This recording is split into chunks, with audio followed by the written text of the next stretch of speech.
We're here today at Springfield Pond, where Jenna came and comforted Buzz after her accident, and where India brought Ross to go ice skating. We're beginning a new series of videos here today where we preview the Manny Fanfics available on GL Manny. Take a listen to the story. The Legend of the Water Glass, a Manny prequel. When I learned the first scene where Manny talked to each other is known as the water glass scene, it flashed this quote into my head, and the story soon followed. I hope you will enjoy it.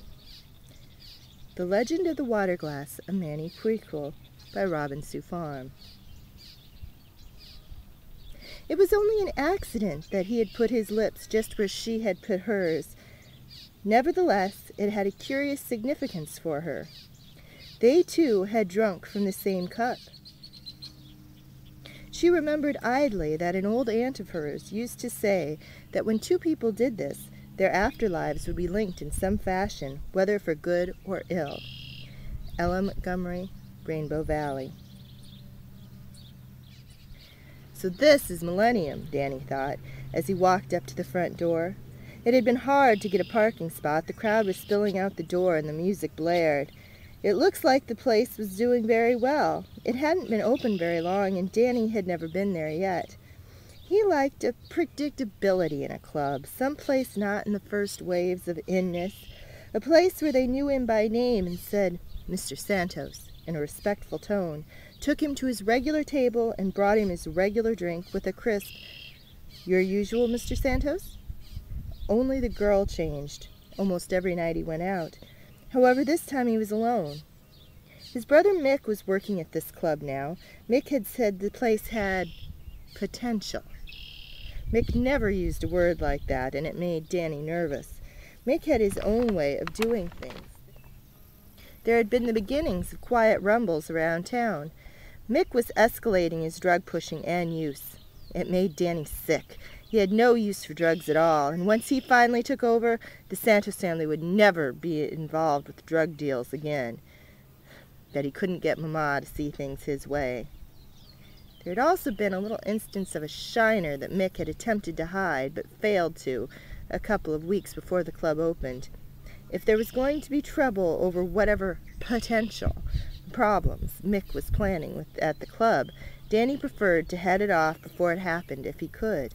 That's why he was here tonight. And for the very first time, Danny Santos stepped into Millennium.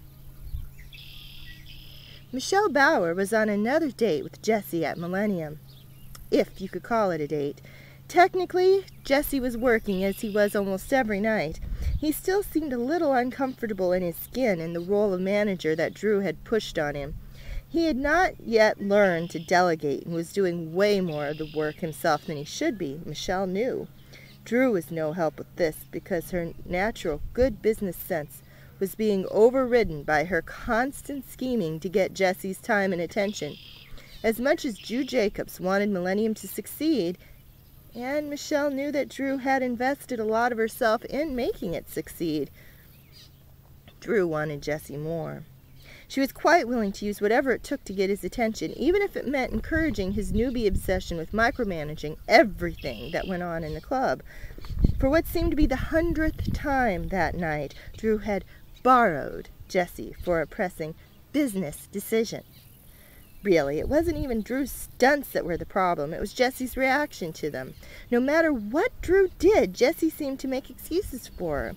He stayed friends with her and would even get mad at Michelle for her reactions to these stunts.